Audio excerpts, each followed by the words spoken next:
Et j'aimerais te parler donc du secret. Amen. La vie d'un homme. J'aimerais que vous compreniez ça. Ce soir. Amen. Ou aujourd'hui. La vie d'un homme. Ou alors les résultats de la vie d'un homme dépendent de son secret. C'est ça. Je te répète encore ça. Les résultats de la vie d'un homme dépendent de son secret. C'est ça. Plusieurs de ce que vous voyez dehors, ne vous fiez pas à leur apparence. C'est ça. Sa véritable vie, c'est dans son secret. C'est clair. Sa véritable vie, c'est lorsqu'il n'est pas devant les gens. C'est ça. Sa véritable vie, c'est lorsqu'il n'est pas en train de rire, en train de causer avec les gens. C'est ça. C'est le secret qui définit quelqu'un. C'est ça. C'est le secret de la personne qui définit quelqu'un. Ce que la personne fait, loin des regards, entre quatre murs, c'est ça qui définit la personne. Et je vais aller plus loin en disant ceci. Lorsque ton secret n'est pas profond, ta lumière ne sera pas profonde. Ta lumière est le résultat de ton secret. Ce que tu fais devant les gens, ce que tu produis comme fruit devant les gens est le résultat de ton secret. Et en tant qu'enfant de Dieu, nous devons avoir un secret. Ce qu'on appelle pour la plupart des cas une intimité avec le Seigneur. La Bible nous parle d'une histoire. L'histoire de David. David va entendre parler d'une guerre entre Israël et les Philistins. Son père lui dira, va porter ceci à tes frères qui eux sont sur le champ de bataille. Et la Bible va expliquer que David va se lever et il va partir. Il va arriver sur le champ de bataille. Et quand il va arriver sur le champ de bataille, il va trouver qu'un homme appelé Goliath. Alléluia. Un homme appelé Goliath va insulter la main de l'Éternel. Et il va dire, qu'a-t-on dit qu'on offrira à celui qui va terrasser cette personne? Amen. Et on va lui dire, le roi dit que quiconque terrassera cette personne, premièrement, il lui donnera sa fille pour épouse. Et deuxièmement, il lui donnera une place importante dans le royaume. David dit, bon, il n'y a pas de problème. David va aller au front. Et les gens vont voir un bouton. Un petit monsieur. Un petit monsieur. On va dire que mais toi tu sors d'où? Tu sors d'où? La guerre n'est pas réservée pour les gringalés comme toi.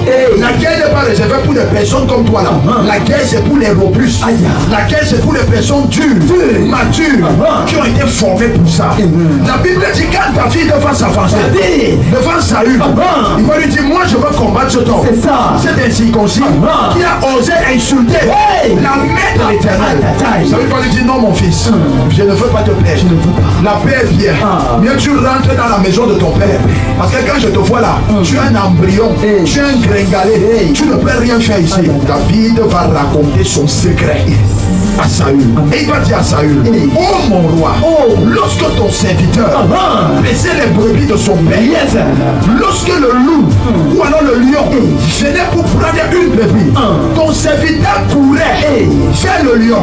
Il attrapait le lion, il terrassait le lion et il ramenait la brebis. Telle est la chose que ton serviteur faisait dans le secret. Et je puis vous dire, le secret que j'ai fait me donne la capacité de pouvoir affronter Goliath. Si dans le secret tu n'étais pas armé, si dans le secret tu n'étais pas forgé, les combats te terrasseront. Est-ce que je parle à quelqu'un? Les combats te terrasseront. Permets-moi de te dire, le secret est un peu perçu comme étant l'entraînement. C'est-à-dire dans le secret, tu fais des choses que tout le monde ne voit pas. Mais à la lumière, lorsque tu ressens les armes, les gens se posent la question. Donc c'est comme ça que tu es profond. Donc c'est comme ça que tu es fort. Alléluia. Mais tout ceci dépend de la profondeur de ton secret. Si ton secret n'est pas assez profond, dans la lumière, tu ne seras pas profond. Chaque gloire a des sacrifices. Et les sacrifices se passent dans l'intimité. Les sacrifices se passent là où les regards ne sont pas là. Plusieurs personnes ne sont pas au courant de ce que tu fais être la personne que tu es. Plusieurs personnes ne sont pas au courant de ce que tu fais pour atteindre le niveau que tu as actuellement. La grâce prophétique que vous me voyez manifester actuellement. Vous ne pouvez pas savoir les nuits blanches, les années de sacrifice que ça m'a pris pour arriver à un pareil niveau.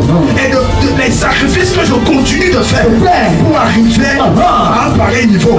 Et pas seulement dans le domaine prophétique, mais dans tous les domaines. Dans le domaine de la prédication, dans le domaine de l'onction, dans le domaine de la puissance. C'est pour ça que je ne joue pas avec l'onction que Dieu m'a donnée. Je ne joue pas avec la grâce prophétique que le Seigneur a déposée dans ma vie. Est-ce que vous savez que le ministère, ce n'est pas à l'église. Le ministère, c'est dans le secret. Est-ce que vous le savez? Amen. Le ministère, ce n'est pas à l'église, mais c'est dans le secret. Ce qui se passe au vu et au su de tout le monde dans le ministère ne représente que 32% du ministère. Les vraies batailles, c'est dans le secret. Alléluia. Amen. Les combats que moi j'ai, ce n'est pas à l'église, c'est dans le secret. Les démons qui m'attaquent, ce n'est pas à l'église, c'est dans mon secret. Et si je remporte des batailles dans le secret, aucun démon ne peut me terrasser dans la lumière. Lorsque le culte est fini, plusieurs d'entre vous partez dormir. Mais moi je ne pars pas dormir. Je m'avais dit à Dieu, Seigneur, j'ai été un instrument que tu as utilisé pour bénir ton peuple. Mais je ne suis pas satisfait.